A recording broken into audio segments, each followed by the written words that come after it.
안녕하세요. 사랑하는 성도님, 부활의 주님이 우리와 함께 하십니다. 우리와 함께 하시는 주님을 찬양합니다. 기도합시다.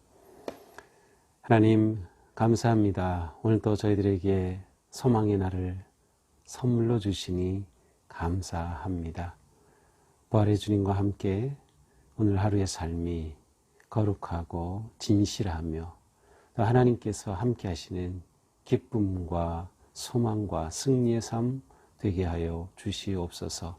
오늘도 주님의 말씀을 간절히 사모하는 마음으로 섰습니다. 주님, 말씀 앞에 서서 주시는 음성에 귀를 기울이며 아멘으로 응답할 수 있도록 인도하여 주시옵소서. 예수님 이름으로 기도합니다. 아멘. 네, 오늘 말씀은 나훔서입니다. 오늘부터 3일간 나훔서를 우리가 보게 됩니다. 나훔서 1장 1절부터 15절 마지막 절까지입니다. 니느웨에 대한 경고 곧 엘고스 사람 나훔의 묵시의 글이라. 여호와는 질투하시며 보복하시는 하나님이시니라. 여호와는 보복하시며 진노하시되 자기를 거스르는 자에게 여호와는 보복하시며 자기를 대적하는 자에게 진노를 품으시며 여호와는 노하기를 더디하시며 권능이 크시며 벌받을 자를 결코 내버려 두지 아니하시느니라. 여호와의 길은 회오리 바람과 광풍에 있고 구름은 그의 발에 티끌이로다. 그는 바다를 꾸짖어 그것을 말리시며 모든 강을 말리시나니 바산과 갈멜이 쇠하며 레바논의 꽃이 시드는도다. 그로 말미암아 산들이 진동하며 작은 산들이 녹고 그 앞에서는 땅곳 세계와 그 가운데 있는 모든 것들이 솟아오르는도다. 누가 능히 그의 분노 앞에 서며 누가 능히 그의 진노를 감당하랴. 그의 진노가 불처럼 쏟아지니 그로 말미암아 바위들이 깨지는도다. 여호와는 선하시며 환난 날의 산성이시라. 그는 자기에게 피하는 자들을 아시느니라. 그가 범람하는 물로 그곳을 진멸하시고 자기 대적들을 흑암으로 쫓아내시리라. 너희는 여호와께 대하여 무엇을 꾀하느냐? 그가 온전히 멸하시리니 재난이 다시 일어나지 아니하리라. 가시덤불같이 헝클어졌고 술을 마신 것 같이 취한 그들은 마른 지푸라기같이 모두 탈 것이거늘 여호와께 악을 꾀하는 한 사람이 너희 중에서 나와서 사악한 것을 권하는도다. 여호와께서 이같이 말씀하시기를 그들이 비록 강하고 많을지라도 반드시 멸절을 당하리니 그가 없어지리라. 내가 전에는 너를 괴롭혔으나 다시는 너를 괴롭히지 아니할 것이라. 이제 네게 지은 그의 멍에를 내가 깨뜨리고 네 결박을 끊으리라. 나 여호와가 네게 대하여 명령하였나니 네 이름이 다시는 전파되지 않을 것이라. 내가 네 신들의 집에서 새긴 우상과 부은 우상을 멸절하며 네 무덤을 준비하리니 이는 네가 쓸모없게 되었습니다. 볼지어다 아름다운 소식을 알리고 화평을 전하는 자의 발이 산 위에 있도다. 유다야, 내 절기를 지키고 내 소원을 갚을지어다. 악인이 진멸되었으니 그가 다시는 네 가운데로 통행하지 아니하리로다 하시니라. 아멘. 자, 오늘 우리가 나훔서를 보게 되는데요. 자, 이렇게 시작이 되죠. 니느웨에 대한 경고 곧 엘고스 사람 나훔의 묵시 글이라. 자, 니느웨 익숙하지요? 그렇습니다. 바로 앞에 지난주에 보았던 요나서에서 요나가 마지막에 하나님께 순종하고 큰 물고기 뱃속에서 토해내서 육지로 나온 후에 그가 가서 외쳤던 그 큰 성읍이 니느웨였습니다. 놀랍게도 그가 한마디 외치자 그 온 성이 왕을 포함해서 하나님 앞에 회개하고 돌아오는 역사가 있었어요. 바로 그 니느웨입니다.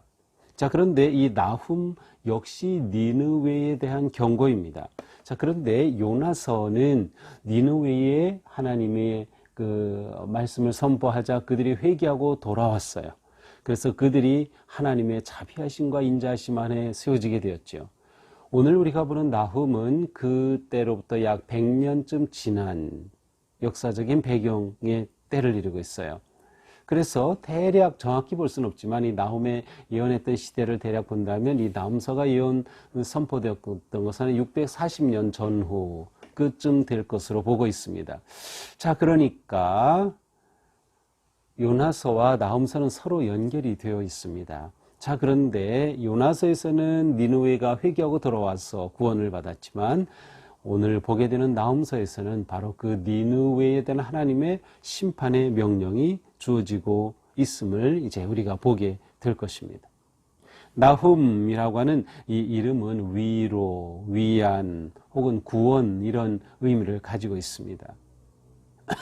엘고스 사람 나훔이라고 되어 있는데 사실 엘고스라고 하는 것은 다른 곳에는 나오지 않아서 이곳이 정확히 어디인지는 사실은 아무도 모르는 그러한 상황입니다. 자, 이렇게 나훔이 니느웨에 대한 경고를 이렇게 외치고 있어요. 이 니느웨는 실제로 이제 지금이 대략 640년경이라고 한다면 약 한 30년쯤 후에 이 니느웨는 멸망합니다. 612년, 주전 612년에 바벨론에 멸망하죠. 원래 이 니느웨는 아수르의 수도가 언제 세워지는가 하면 예루살렘에 쳐들어왔던 아수르의 산헤립이라고 하는 사람이 바로 이 니느웨를 아수르의 수도로 세웁니다.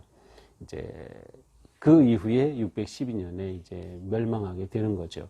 자, 바로 그러니까 오늘 나훔의 말씀은 이 예언은 니느웨가 멸망하기 한 30년쯤 전에 선포된 예언의 말씀입니다. 불행하게도 니느웨 사람들은 요나의 선포 앞에 회개하고 돌아왔지만 100년이 지난 지금 그들은 그 모든 것을 다 잃어버리고 죄악의 길로 다시 들어갔음을 우리는 볼 수 있습니다. 자, 그러면 이 니느웨에 대해서 어떠한 예언이 선포됩니까? 2절입니다. 여호와는 질투하시고 보복하시는 하나님이시라. 자, 오늘 나훔 1장에서는 하나님이 어떤 분인가에 관한 하나님의 성품, 하나님에 관한 그 내용이 전반부를 차지하고 있습니다.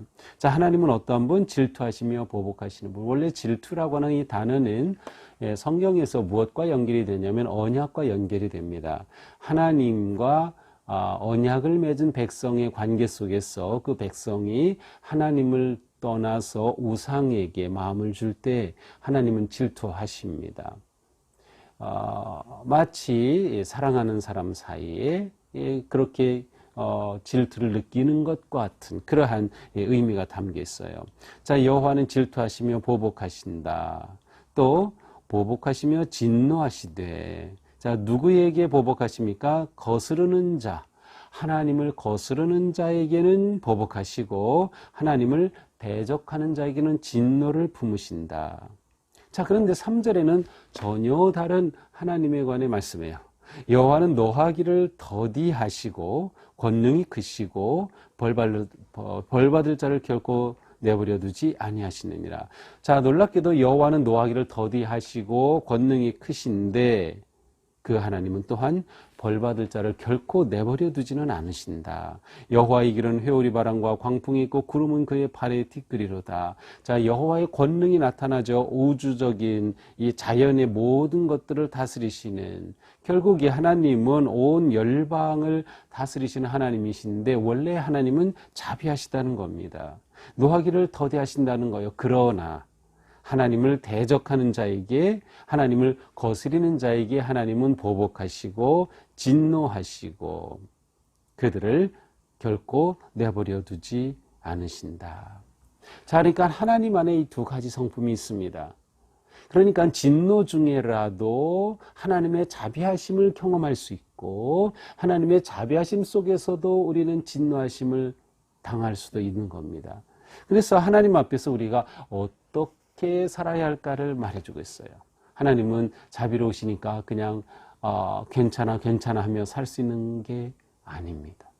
또 하나님은 공의로우시다고 해서 두려움 가운데만 살아가는 것은 아니에요. 하나님은 또한 자비로우신 하나님이신 거죠. 자, 하나님께서 노를 바라시면 어떻게 됩니까? 4절, 바다를 꾸짖고 그 바다를 말리시고 모든 강도 말리시고 바산과 갈멜이 쇠하고 레바논의 꽃이 시든다. 여기 바산이라고 하는 것은 아주 비옥한 땅이고 좋은 밀이 많이 생산되는 곳이고 또 그러다 보니까 초원이 있고 거기선 아주 목축업이 성행하던 정말 황금과 같은 땅이 바로 여기에 나오는 바산이라는 것이에요. 이 아모스에 보면 바산의 암소들아라고 하면서 이 부자들에 대해 꾸짖는 그러한 메시지가 나와요. 이 바산. 그런데 이 바산 다 쇠한다는 겁니다. 갈멜, 아주 숲이 우거진 또 샘물이 많이 나오는 정말 좋은 땅인데 이것 다 쇠한다. 레바논, 이곳은 삼림지대죠. 아주 최고의 목재가 있는 이곳. 그러나 레바논의 꽃이 다 시들고 말 것이다. 이렇게 될 때에 5절 그로 말미암아 산들이 진동하고 작은 산들이 녹고 온 세계와 가운데 모든 것들이 솟아오르는다. 자, 이것은 뭔가 거대한 지금 지각 변동이 일어나는 모습이에요. 6절을 보면 이렇게 돼 있죠. 누가 능히 그 분노 앞에 서며 그의 진노를 감당하랴. 그의 진노가 불처럼 쏟아지니 그로 말미암아 바위들이 깨지는 듯다. 자, 이 이미지를 통해서 5절, 6절을 통해서 하나님의 불의 심판이 이 자연 가운데 임하는 것을 볼 수 있어요. 자연의 모든 질서가 전복이 되고 거꾸로 막 일어나게 됩니다. 아마도 지진이 일어나고 화산이 폭발하는 듯한 그러한 이미지를 우리는 볼 수 있습니다. 창조 질서가 흔들리는 거죠. 하나님이 진노하시면 이렇게 엄청난 일이 일어나는 겁니다. 그러나 새 언약, 하나님의 언약 안에 있는 백성은 하나님의 진노 중에라도 사실은 하나님께서 또 보호하시는 놀라운 은혜를 누릴 수도 있는 것이에요. 7절입니다. 그러므로 여호와는 선하시며 환난 날의 산성이시라. 산성은 아주 안전한 곳이지요. 여호와는 선하시고 환난 날의 산성이시라. 자기에게 피하는 자들을 아시느니라. 자, 하나님은 하나님을 대적하는 자는 멸하시지만 하나님을 의지하고 피하는 자들은 보호하시고 품어주시는 하나님, 하나님의 서로 상반되는 성품을 잘 드러내고 있습니다. 그가 범람하는 물로 그것을 진멸하시고 자기 대적들을 흑암으로 쫓아내시리라. 자, 이렇게 하나님께서 공의로 심판하시는 그 하나님이 바로 니느웨에게 이와 같은 예고와 선포를 하고 계신 것이에요. 9절입니다. 너희는 여호와께 대하여 무엇을 꾀하느냐? 그가 온전히 멸하시리니. 자, 여호와 앞에서 너희가 무엇을 꾀하느냐? 여기서 너희는 아수르를 말합니다. 아수르 너희들 여호와 앞에서 감히 무엇을 꾀하느냐? 어떤 음모를 꾸미느냐라고 말씀하시는 거죠. 가시덤불같이 엉클어졌고 술을 마신 것 같이 취한 그들은 마른 지푸라기같이 모두 탈 것이거늘. 너희들 마른 지푸라기처럼 모두 타버리고 없어질 거야. 그것도 모르고 너희들 그렇게 잘난 체하고 하나님 앞에서 악한 것을 도모하고 계획하느냐. 여호와께서 이같이 말씀하시기를 그들이 비록 강하고 많을지라도 반드시 멸절을 당하리니. 그들은 아수르죠. 니느웨가 수도인 아수르. 너희들은 반드시 강한 군사력이 있지만 멸절을 당할 거다. 그가 없어지리라. 전에는 괴롭혔으나 다시는 너를 괴롭히지 아니할 것이라. 자, 다시는 너를 괴롭히지 아니할 것이라. 여기서 너는 유다입니다. 유다, 하나님의 백성들. 자, 그러니까요, 12절 또 11절, 13절을 볼 때 여기서 너 아니면 네라고 하는 이 단어가 아수를 향한 것인지 아니면 유다를 향한 것인지를 우리가 잘 분별해야 돼요. 자, 그래서 앞쪽에서는 바로 아수르에게 너희는 이렇게 하나님께서 멸할 것이다. 악한 일을 꾀하는 너희들은 반드시 멸절당할 것이다. 하지만 너희들 곧 하나님의 백성인 유다 너희들은 하나님께서 괴롭게 하지 않을 것이다. 이제 내게 지은 그 멍에를 여기서 너 역시 유다이지요. 내가 깨뜨리고 네 결박을 끊으리라. 이 아수르가 와서 너희들을 괴롭히고 힘들게 하고 그런데 그 모든 것을 끊어버리겠다라고 하는 것입니다. 14절입니다. 나 여호와가 네게 대하여 명령하였나니 네 이름이 다시는 전파되지 않을 것이다. 여기서 너는 누굴까요? 아수르입니다. 아수르 너 강대국으로 그렇게 떵떵거렸지만 이제 네 이름은 다시는 알려지지 않을 것이다. 멸망할 거다는 거예요. 내가 네 신들의 집에서 새긴 우상, 부은 우상을 멸절하고 네 무덤을 준비하리니 이는 네가 쓸모없게 되었습니다. 내가 한때는 너를 들어 유다를 심판하는 도구로 사용하기도 하였지만 이제 너희들은 아무 쓸모없는 존재가 되고 말았다. 하나님의 심판을 피할 수 없다는 거죠. 15절 볼지어다 아름다운 소식을 알리고 화평을 전하는 자의 발이 산 위에 있도다. 유다야 내 절기를 지키고 내 소원을 갚을지어다. 이처럼 아수르의 멸망은 유다에게 희망적인 소식이에요. 아수르가 잘 된다는 것은 유다가 심판받는 거, 아수르를 통해서. 그러니까 이렇게 아수르를 심판하시는 것은 아름다운 소식이에요. 이스라엘은 평화를 가져오는 그러한 소식인 거죠. 그러므로 유다야 내 절기를 지키고 절기를 지켜라. 모든 백성들이 6월절, 7.7절, 초막절이 모든 절기들을 다 지켜야 된다. 예배가 회복될 것을 말해요. 두려움과 아수르의 공격 속에 제대로 예배도 못 지키고 드리고 성전도 제대로 지키지 못했던 그들이 하나님을 경외하며 예배가 회복될 것이다. 이제 악인이 진멸되었으니 아수르가 이제 물러갔고 내가 그들을 진멸할 것이니 그가 다시는 내 가운데로 통행하지 아니하리라. 그가 다시는 너를 그렇게 통행하며 너를 침략하지 않을 것이다. 자, 이것이 오늘의 말씀입니다. 자, 오늘 말씀을 보시면서 우리는 하나님의 성품에 대해서 오늘 생각하게 됩니다.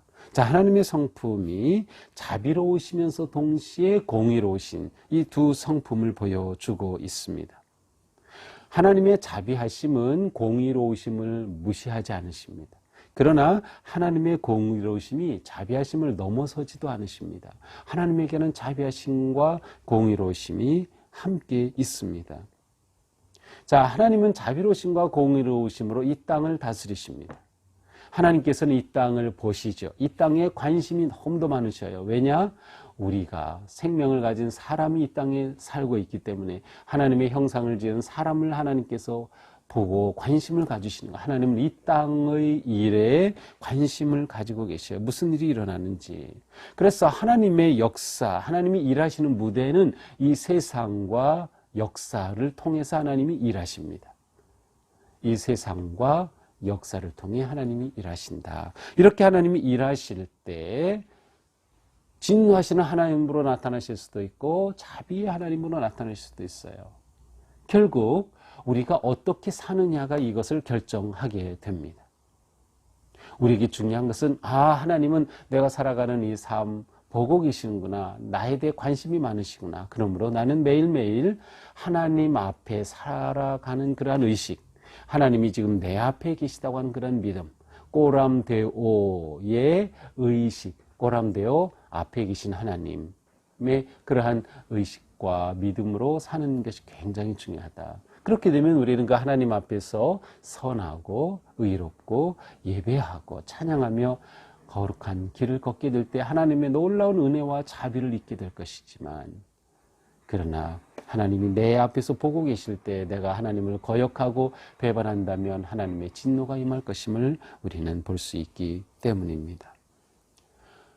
구원은 하나님에게서 옵니다. 하나님은 우리를 언제나 사랑하시기에 언제나 돌아오기를 원하고 계시는 분이십니다.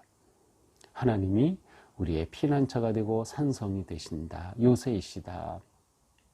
그러므로 우리가 지금 살아가는 삶에서 위기와 고통과 어려움과 문제를 만났을 때 우리 하나님 안에서 평화를 누리고 하나님 안에서 인도하심을 받으면 우리가 그 모든 것으로부터 하나님의 사랑의 보호하심을 누릴 수 있다라고 하는 것을 우리는 오늘도 바라보면서 하나님 앞에 살아가는 삶, 하나님 안에 거하기에 힘쓰는 그러한 삶이 되어야 하겠습니다.